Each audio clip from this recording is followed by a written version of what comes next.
Good morning, ladies and gentlemen. For this time's weekend video, I wanted to cover some of my favorite trading books and why I like them. So, my favorite book of all time, I think, relatively, is the story of Jesse Livermore, which is Reminiscence of a Stock Operator. It's very well told. It's almost like fiction. I mean, they use different names and everything, but more or less, I think one place where it's very relatable for me is Jesse Livermore started trading when he was 14, so that's a good inspiration. Started out as someone who used to go to what were called bucket shops back then. So it was more or less like a casino to bet on whether a stock would go up or not, and he was very good at remembering what the ticker board would say, and he observed patterns and started playing them out. He made his first $1,000, and this was in the early 1900s, so you can imagine a situation like that where a young boy has made $1,000. His mom told him put in a bank account and use it as savings for the rest of your life, but he didn't follow that advice, and he took up the trading career, and he went through a lot of things. So he went from trading in bucket shops to actually trading on the exchange to eventually becoming the trader who had like the largest commodity exposure at any given point. And I think in those times also he was worth by the time he died a little more over $100 million, which is a lot for a trader. And yeah, there's just an immense amount of things that he goes through. You see how it affects him. He blew up many times. He was one of those people who bet heavy and bet hard and on different trades. I think 4 or 5 times he blew up his entire account. But this just takes you through what are the market related things that a trader goes through. How do they manage their personal affairs? What are the mistakes that you make, and how it's invariably the same mistakes that you repeat every time that get you. Very interesting book, so I would recommend that. Next is probably one of my favorite authors. So this is Nicholas Talib, Nassim Talib, in Fooled by Randomness. So here, so Nicholas is almost a cynical kind of guy, but not quite. He calls himself a skeptic, but he basically, in his opinion, he believes that anyone who's successful, and this is including the likes of your Warren Buffett, uh, Jeff Bezos, George. So it doesn't matter if you're a trader or not a trader. According to him, majority of the time, anyone who has faced success doesn't realize the randomness behind it, and how they almost got lucky. In a way, he suggests that it's almost like they got lucky. Of course, he does emphasize on how to be lucky you also need to be prepared. You need to be in the right place at the right time to get lucky, but most of them got lucky. That's more or less how he puts it across. He goes over different aspects of how um, in trading or in any field for that matter, when people succeed, it's all about their skill and their analysis, their knowledge. And when people lose money, it is invariably bad luck, or something, someone is against you. In our market lately, people say operator, right? All this nonsense, how we make excuses for it. So it's a very good read. It pulls you back to reality, and he stresses on something that's really important that a lot of people miss, which is there's being a lot of people say you have to be consistently profitable.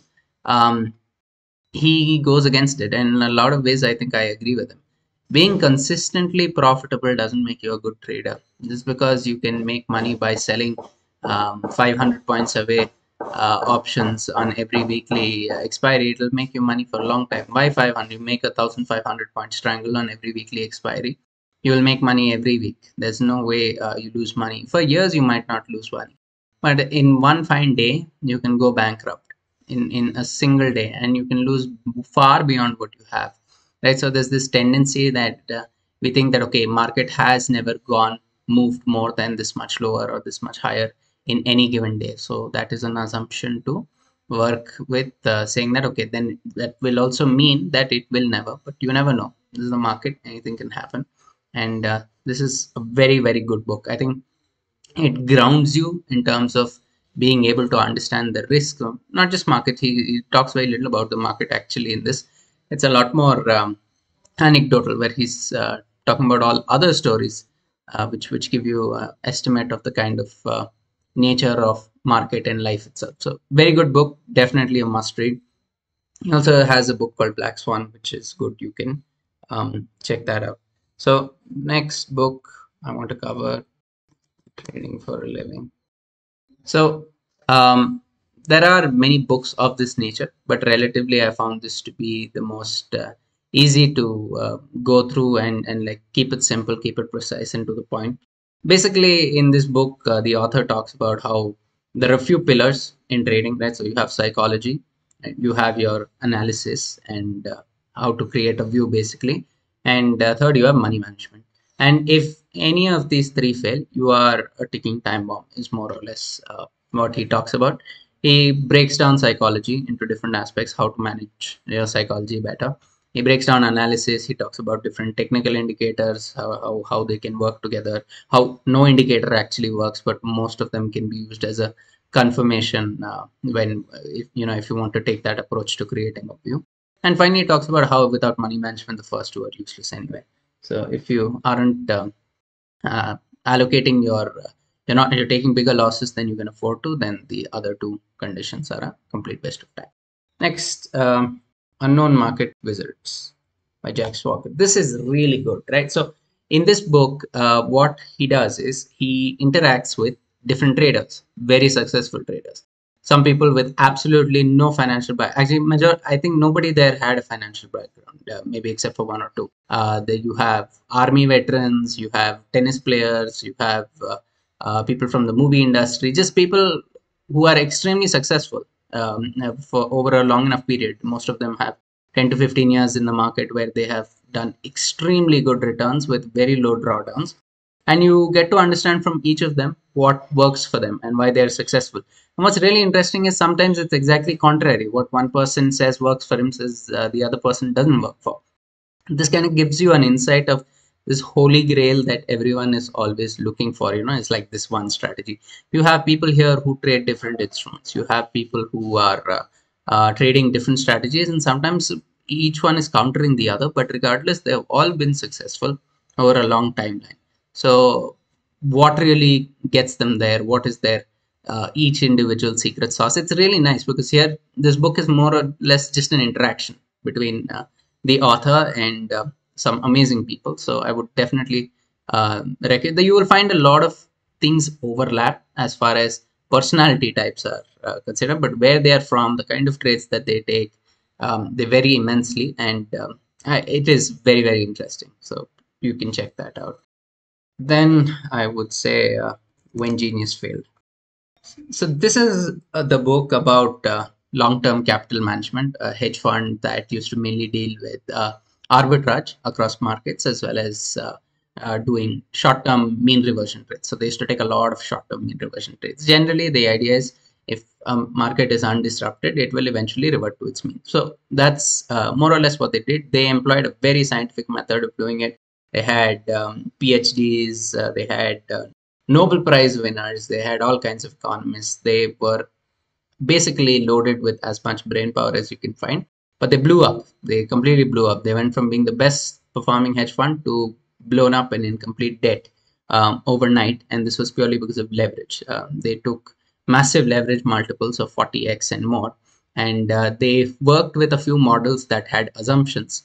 One of the assumptions was people will behave rationally, which should have been a red signal right there. But regardless, it's a great story. It basically, these guys, what they used to do, they used to do arbitrage in between markets, and they used to also take some. So most people think arbitrage doesn't have risk, but if you have, you can take risk in arbitrage. If you try to hold a position, wait for it to revert to its mean, and then offload it, you have a potential of losing money.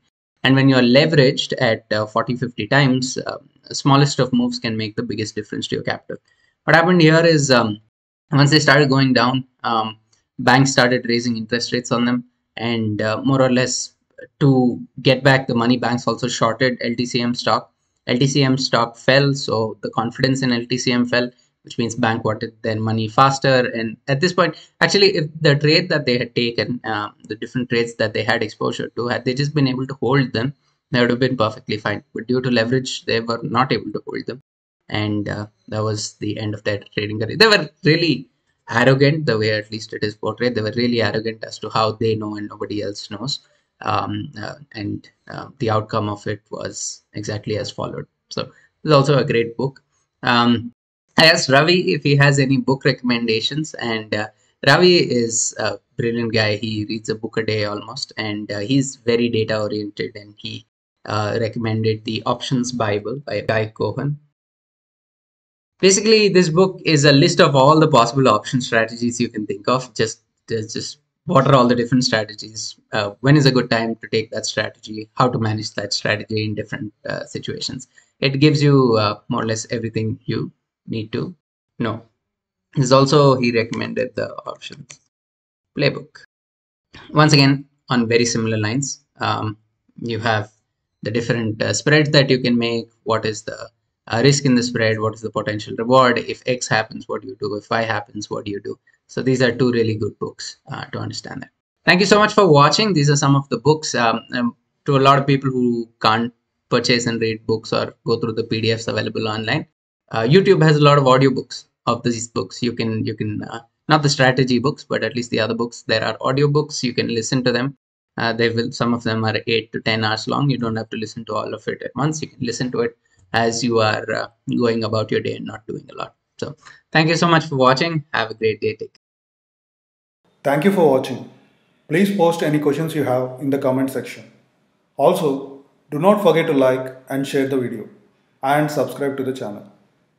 To find us on Twitter, Telegram and Facebook, use the username NiftyBN. Also, we post some of our trades to the community tab. So do not forget to check that from time to time.